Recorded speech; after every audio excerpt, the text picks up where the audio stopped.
کیا آپ پاکستان کی شوگر اسٹیٹ کے بارے میں جانتے ہیں؟ آج ہم آپ کو سندھ کے ایک خوبصورت ڈسٹرکٹ کے بارے میں بتائیں گے اور یہ بھی بتائیں گے کہ اسے شوگر اسٹیٹ کیوں کہا جاتا ہے۔ اس ڈسٹرکٹ کے مشہور مقامات اور آپ کو اس کی قدیم تاریخ کے بارے میں بھی بتائیں گے۔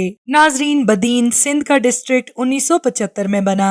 بدین کی سرحدیں حیدرآباد، میر پور خاص، تھر پارکر، ٹھٹھا اور ہندوستان کے کچھ ڈسٹرکٹ سے ملتی ہیں۔ یہ ایک گرم علاقہ ہے جہاں بہت کم بارش ہوتی ہے، لیکن گرمیوں کے مہینوں میں یہاں دریا کی وجہ سے ہوا چلتی ہے، جس کی وجہ سے یہاں کا موسم کافی حد تک بہتر رہتا ہے۔ بدین میں تعلیم کے لیے یونیورسٹی آف سندھ کا کیمپس بھی موجود ہے، جس کو سندھ یونیورسٹی لاڑ کیمپس کہا جاتا ہے۔ یہ کیمپس خاص طور پر بدین کی لڑکیوں کو اعلیٰ تعلیم دینے کے لیے بنایا گیا تھا۔ اس یونیورسٹی میں لائبریری اور کمپیوٹر لیب بھی موجود ہے۔ اس کے علاوہ یہ علاقہ کسی دور میں صوفی کلچر کا ایک اہم خطہ تھا۔ ادھر بدین شاہ قادری میلہ اور 11ویں شریف کے میلے صدیوں تک چلتے رہے، لیکن یہ 1969 میں گورنمنٹ کی سپورٹ ختم ہونے کی وجہ سے بند ہو گئے۔ بدین کو شوگر اسٹیٹ بھی کہا جاتا ہے کیونکہ یہاں پاکستان میں سب سے زیادہ شوگر پروڈکشن ہوتی ہے اور یہاں بہت سی شوگر ملز موجود ہیں، جن میں army welfare sugar mill limited, Bhawani sugar mill limited, Koski sugar mill limited, Kiran sugar mills private limited اور Mirza sugar mill private limited شامل ہیں۔ یہاں سے پاکستان کی کافی مشہور اور معروف سیاسی شخصیات کا بھی تعلق ہے، جن میں سے سابق وزیر صحت، زکوٰۃ اور مذہبی امور اور سابق سینیٹر ڈاکٹر سکندر علی، اور اس کے علاوہ شارٹ فلم کے ڈائریکٹر، ایکٹر اور صحافی عزیر شاہ شامل ہیں۔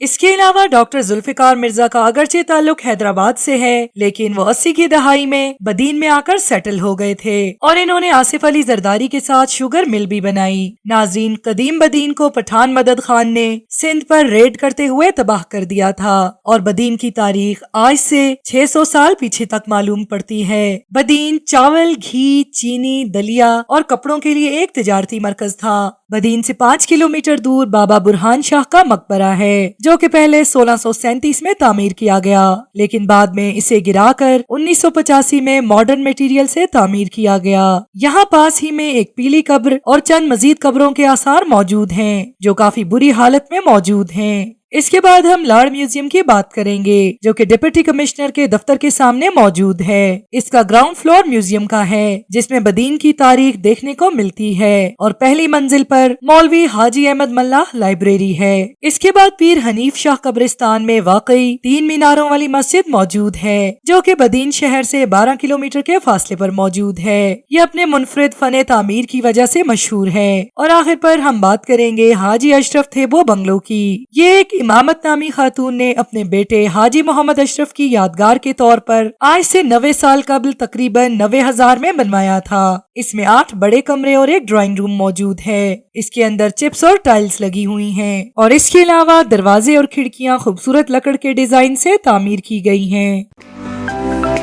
To watch more videos, please subscribe to our channel and click the bell icon.